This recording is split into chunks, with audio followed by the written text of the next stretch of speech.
Hi guys, and welcome to DIY with Nadia. Today I have 3 Dollar Tree DIY projects for you, and they're all about jewelry organizing. The first one is going to be a little 2-tiered tray for jewelry. The second one is going to be a ring organizer or like a ring box.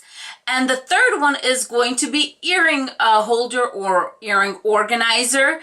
And you should see what I made that from. So much fun.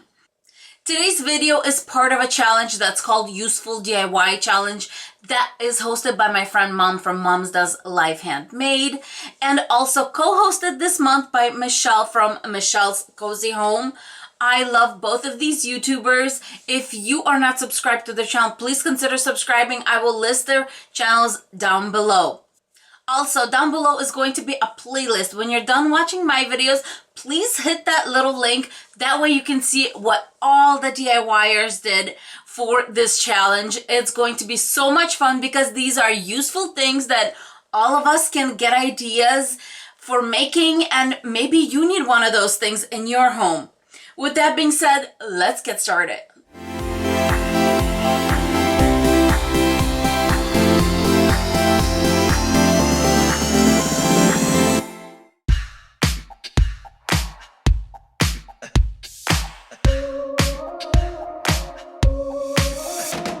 To get started, you are going to need 2 of these little ceramic trays from the Dollar Tree, plus 3 of these 6-inch wooden dowels. Here, I'm just marking all the dowels at 2 inches and then using my miter box and hacksaw to cut off those 2 inches. Using the Gorilla Glue, I'm going to glue my dowels together really quickly and then stand them up on the side that was not cut by the hacksaw. After holding the dowels in place for a few seconds, it really should be enough for them to stick to each other and stand on their own. Now my dowels are glued together, and at this point they are 4 inches. I'm going to mark 1.5 inches, and this is what's going to go on top of my little tray, and then 2.5 inches that's going to go in between my little plate. Using my miter box, I'm sawing off 1.5 inches of the dowels. Just in case one of your dowels is off, it's good to sand off both ends to make sure everything is smooth on both sides. To make little feet for my tray, I decided to use these hair beads, and I'm just going to super glue them to the bottom of my square tray. Once again, grabbing my Gorilla Glue, I'm just attaching the 2.5-inch dowels to the bottom tray, and then because my dowels were quite straight, I felt comfortable attaching the top tray. If you feel like your dowels may not be as straight, then just wait overnight and then attach your top tray when you feel like your dowels are strongly secured to the bottom tray. Now I'm just attaching my 1.5-inch dowels to the center of the top round tray. To complete my look, I'm spray painting my tray with Rust-Oleum's Prime and Paint in white. And then I also decided to add a little jute cord bow on top, and using some black acrylic paint, I just touched up the edges to make it look like the white paint is chipped.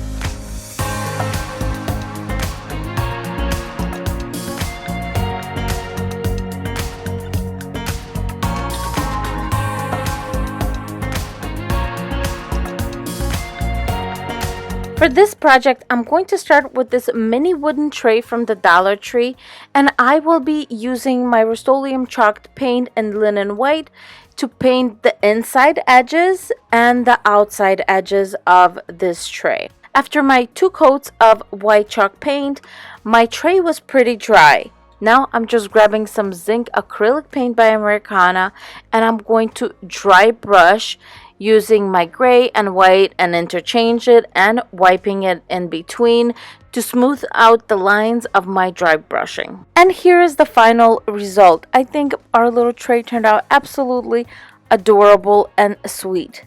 Now I'm grabbing a pack of these hair rollers, and we are going to need all 6 of them. Also, we are going to need 6 cotton balls. along with the fabric of your choice. Your fabric needs to be at least ½ inch wider than the tray and at least 3 times the length of the tray.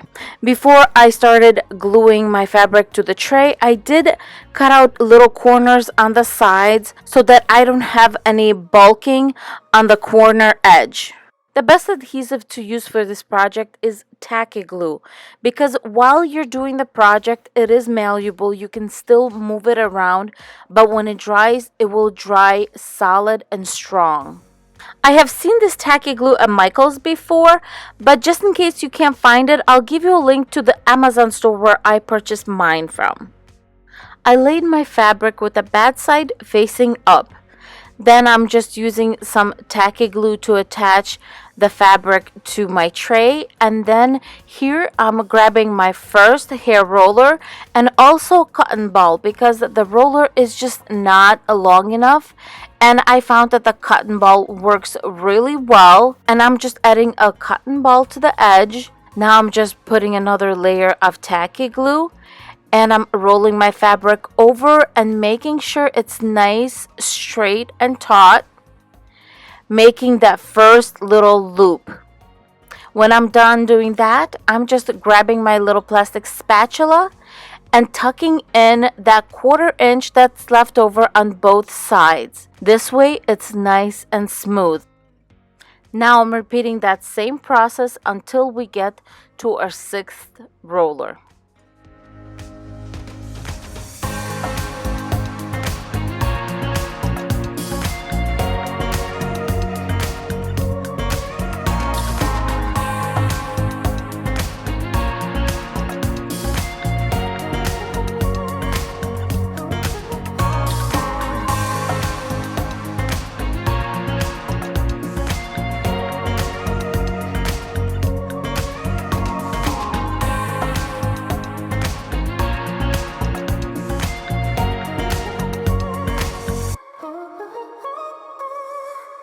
Before cutting off the excess fabric, make sure you have enough to cover that last loop. Now just use your spatula and go around tucking in everything that needs to be tucked in, and you are all done. What do you guys think?